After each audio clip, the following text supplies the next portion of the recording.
Assalamualaikum warahmatullahi wabarakatuh. Perkenalkan, nama saya Ines Rahmayanti dengan NIM 612012303441 dari kelas RA 9 Prodi Manajemen Fakultas Ekonomi Bisnis.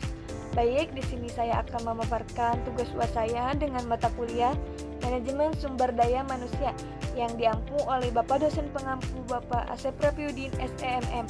Nah, untuk tugas UASnya di sini saya mengambil penerapan manajemen sumber dan manusia dengan berbasis teknologi.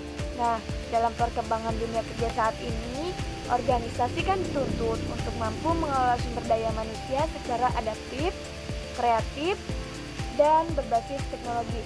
Perubahan lingkungan bisnis yang cepat, kemajuan teknologi digital, serta persaingan global membuat peran manajemen sumber daya manusia menjadi semakin strategis. MSDM tidak hanya berfokus pada administrasi karyawan, tetapi juga berperan dalam produktif, memastikan bahwa organisasi memiliki tenaga kerja yang kompeten, produktif, dan mampu beradaptasi dengan perubahan. Oleh karena itu, penerapan sistem sumber daya manusia atau bisa disebut dengan MSDM berbasis teknologi menjadi kebutuhan penting bagi organisasi modern. Contohnya gambaran umum organisasi saya ambil. Organisasi yang dipilih dalam proyek ini adalah Perusahaan Fiktif Maju Digital Nusantara yang bergerak di bidang jasa digital dan memiliki sekitar 50 karyawan. Perusahaan ini mengadopsi sistem MSDM berbasis teknologi untuk meningkatkan efisiensi pengelolaan karyawan, transparansi penilaian kerja, serta pengambilan keputusan yang lebih akurat. Nah, di sini ada perencanaan kebutuhan tenaga kerja. Nah, bisa disebut perencanaan kebutuhan tenaga kerja dilakukan dalam menganalisis tujuan perusahaan, bekerja serta kompetensi, beban kerja serta kompetensi yang dibutuhkan dalam PT Maju Digital Nusantara menggunakan HR Information System atau HRIS untuk memetakan jumlah karyawan, jabatan, serta kebutuhan SDM di masa depan. Dengan bantuan data digital, perusahaan dapat memprediksi kebutuhan tenaga kerja secara lebih akurat dan menghindari kelebihan atau kekurangan karyawan. Nah, adapun analisis dan perencanaan pekerjaan, perancangan pekerjaan dilakukan dengan menyusun job description dan job specification secara digital. Sistem HRIS membantu manajemen dalam menyimpan dan memperbarui deskripsi pekerjaan secara terstruktur, sehingga setiap karyawan memahami tugas dan tanggung jawab serta standar kinerja yang harus dicapai.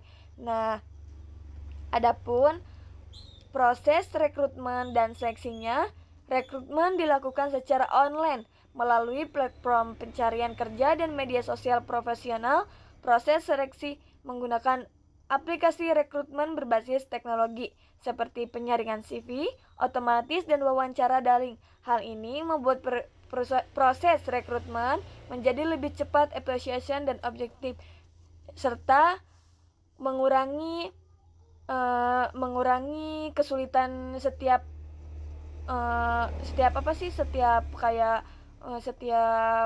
daerah masing-masing yang jauh gitu kan. Terus kayak mempermudah gitu, yang mau melamar kerja nggak harus datang-datang ke PT tersebut, kita melalui via Zoom, kayak pokoknya tidak menyulitkan yang melamar kerja gitu. Nah, adapun untuk pelatihan dan pengembangan karyawan dilakukan melalui Learning Management System atau LMS. Karyawan dapat mengikuti pelatihan secara online sesuai kebutuhan kompetensi masing-masing. Sistem ini memungkinkan perusahaan untuk memantau perkembangan karyawan dan meningkatkan kualitas SDM secara berkelanjutan. Jadi, nggak perlu datang-datang pelatihan ke perusahaan tersebut. Jadi bisa melalui secara daring, online, via Zoom. Sekarang kan nggak harus jauh-jauh gitu. Kalau dari misalkan kampung halaman ya, misalkan dari Bogor ke Jakarta kan lumayan. Jadi kita bisa melalui via Zoom untuk mengurangi mengurangi jarak gitu kan, biar kita lebih mudah melalui tatap muka via Zoom secara online. Nah, baru kalau misalkan kita udah keterima nih, udah masuk kerja, baru kita datang ke perusahaan tersebut untuk melalui kerja yang sebenarnya, nggak harus pelatihan dan pengembangan lagi. Jadi untuk melamar pekerjaannya, terus pelatihannya kita melalui via Zoom online ya.